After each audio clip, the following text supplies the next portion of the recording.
నమస్తే అన్న. ఇప్పుడు ఈ బిల్డింగ్ ఏదైతే కొంచెం ఒరిగిందనేటట్టు వార్తలైతే వచ్చినాయి. దాన్ని హైడ్రా కూల్చివేస్తుంది. అసలు ఏం జరిగింది? పూర్తి వివరాలు చెప్పండి కొంచెం. అసలు ఏం జరిగిందంటే వాళ్ళు ఏదైతే ఫస్ట్ నుంచి అదొక చిన్న ప్లాట్, దానికి అంటే అధికారులు పర్మిషన్లు ఇచ్చారా లేదా ఏందనేది మనకు కూడా అది తెలియదు. కానీ ఆ చిన్న ప్లాట్లో ఏదైతే 4 ఫ్లోర్లు కట్టినరో, దాని తర్వాత ఆ పక్క ప్లాట్లో ఏదైతే తొగినరో, అయితే ఆ గుంతలు తొగంగానే ఈ ప్లాట్ అనేది వీక్ అయిపోగానే ఇమీడియట్గా ఆ షేక్ అనేది వచ్చింది బిల్డింగ్లో.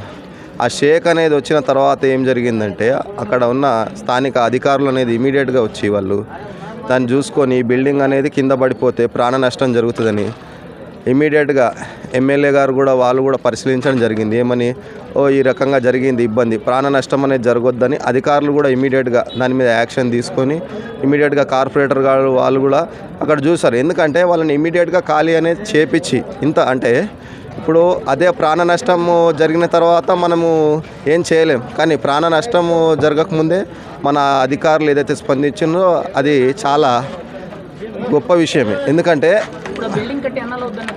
ఆ బిల్డింగ్ కట్టి కనీసము ఒక 3 ఇయర్స్ దాకా అయింది.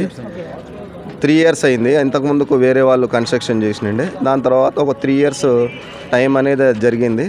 కానీ ఏదైతే ప్రభుత్వం కూడా ఈ చర్యలు తీసుకోవడం కూడా చాలా మంచిది. ఎందుకంటే ఇమ్మీడియట్ యాక్షన్ లేకుండా ప్రాణ నష్టం జరిగిన తర్వాత అంటే ఒక పరిస్థితిని వాళ్ళు కంట్రోల్ అనేది చేయగలిగారు. ఇప్పుడు ప్రభుత్వము వాళ్ళకి ఏదన్నా ఒక చిన్న నష్టపరిహారం అనేది ఇచ్చి వాళ్ళను కూడా సేఫ్ చేయవలసింది కోరుతున్నాం. అంటే ఓనర్ కమ్ రెంటల్స్ ఉంటున్నారంట ఆ బిల్డింగ్లో. కానీ కొంచెం ప్రభుత్వ అధికారులు కూడా నెక్స్ట్ టైం నుంచి కొంచెం ఆ బిల్డింగ్ క్వాలిటీ అనేది అవన్నీ చూసి పర్మిషన్లు ఇచ్చి కొంచెం చేయగలసిందిగా కోరుతున్నాం. ఎందుకంటే ఈ రకమైన చర్యలు అంటే తర్వాత టైంలో ఇట్లా రాకుండా, ఎందుకంటే ఇప్పుడు ప్రాణ నష్టం లేకుండా మన ప్రభుత్వం అనేది వాళ్ళని ఇమీడియట్గా ప్రొటెక్ట్ అనేది చేయడం జరిగింది.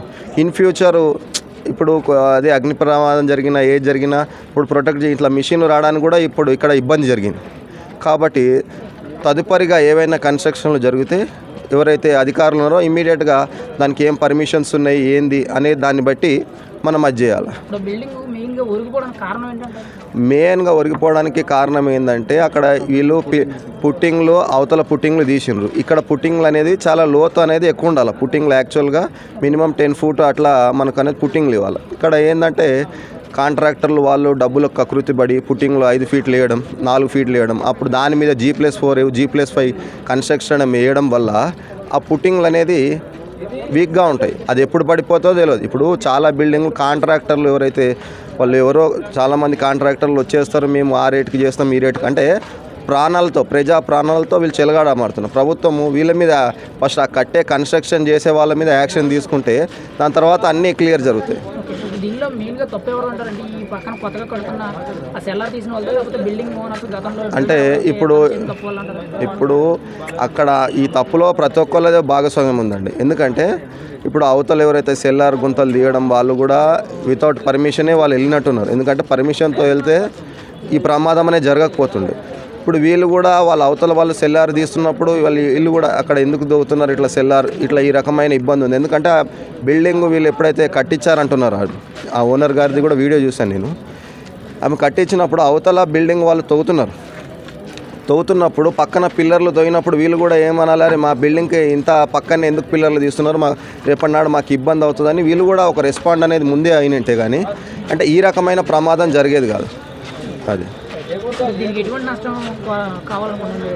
అంటే నష్టం అంటే ఇప్పుడు వాళ్ళు కూడా ఎవరైతే నష్టపోయారో దానికి ప్రభుత్వం కూడా కొంచెం సాయం చేసి ఇప్పుడు ఎవరైతే దాన్ని తొగారో వాళ్ళు కూడా ఎవరైతే కన్స్ట్రక్షన్ చేస్తున్నారో కొంత నష్టపరిహారం వాళ్ళకి చెల్లించి వాళ్ళని కూడా కొంచెం ఆదుకోవాల్సిందిగా కోరుచున్నాం.